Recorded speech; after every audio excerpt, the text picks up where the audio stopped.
اهلا بيكم يا امارات، يا رب تكونوا في خير وصحة وراحة بال. يلا نصلي على النبي ونبدأ بسم الله. هنعمل البتنجان المخلل مع بعض النهاردة بأسهل وألذ طريقة، وهعرفك ازاي قلبه يطلع معاكي فاتح وجميل كده، وكمان سواه مظبوط. لو اول مرة تشوفي قناتي ياريت تشرفيني بالاشتراك فيها والاعجاب بالفيديو عشان يوصلك كل جديد. عندي هنا البتنجان، بختاره حجم متوسط. بشيل بس الجزء الاخضر منه، ومن غير من غير ما البتنجان يتفتح خالص. بتسيبيه زي ما هو كده، وما تقطعيش الجزء الابيض اللي فوق. هو بيخليه بالشكل ده وبتغسليه. عندي هنا بقى حلة، بملى حوالي نصها او 3/4 مية، وبضيف بقى فيها شوية حاجات. اول حاجة بتحطي ملح. انا ضفت حوالي معلقتين ملح على كمية البتنجان اللي انا وريتها لك دي. وبضيف كمون حوالي نص معلقة صغيرة، وبابريكا برضو نص معلقة صغيرة، وربع كوباية خل تقريبا، وشوية زيت. زيت حوالي مثلا معلقتين 3 على الوش كده. وبتقلبي بقى الخليط ده مع المية كويس قوي لحد ما الملح يدوب. وبنزل بقى في الخليط ده بالبتنجان، وبتعصري بس نص ليمونة على الوش كده.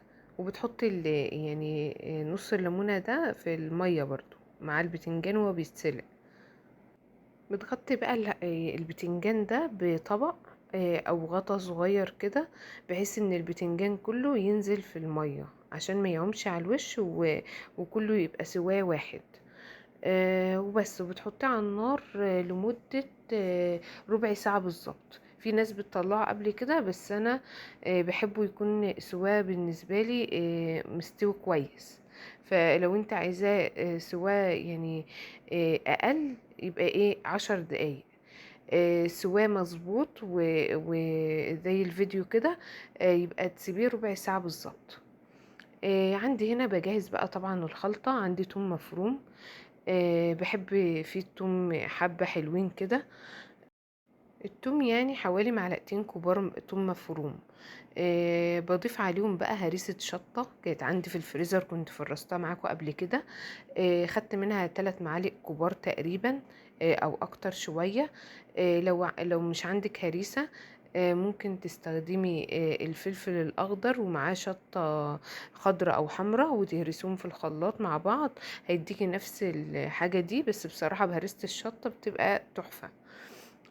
وبضيف عليهم بقى ملح وكمون. الملح على الكمية دي ضايفة حوالي نص معلقة كبيرة.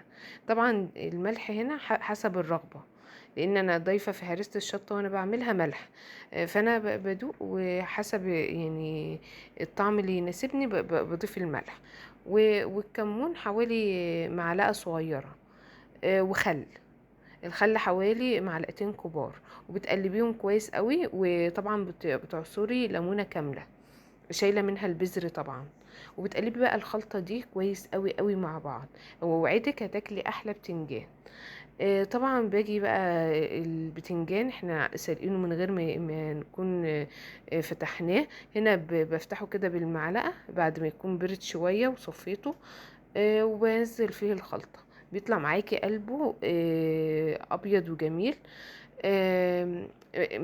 ما تضيفي بقى الحاجة اللي هضيفها حالا. بعد يوم بالظبط هتلاقي قلبه بقى لونه اللون اللي هو الموف او الوردي ده، اللي احنا كلنا بنحبه. ما احنا بنشتري البتنجان من بره بيبقى شكله رائع كده. في بولة بنزل بمعلقة من الخلطة، اللي هي الدقة اللي أنا عملت بيها البتنجان كانت متبقية منه. وبنزل عليها بحوالي كوباية أو كوبايتين من المية اللي أنا سلقة فيها البتنجان. بقلب بقى الخلطة مع المية دي كويس قوي، ما بضيفش حاجة تاني. وبضيفها على ايه، على البتنجان بعد ما انا حشيته بالشكل ده. وبحفظه بقى في علبة محكمة الغلق او في حاجة ازاز مقفولة كويس قوي في التلاجة، ومعوز منه بمعلقة نظيفة تطلعي مثلا على قد الاكلة. هستناكي تجربيه وتكتبي لي رأيك في التعليقات، واكتبي لي برضو تحبي تشوفي وصفة ايه الفيديو الجاي ان شاء الله.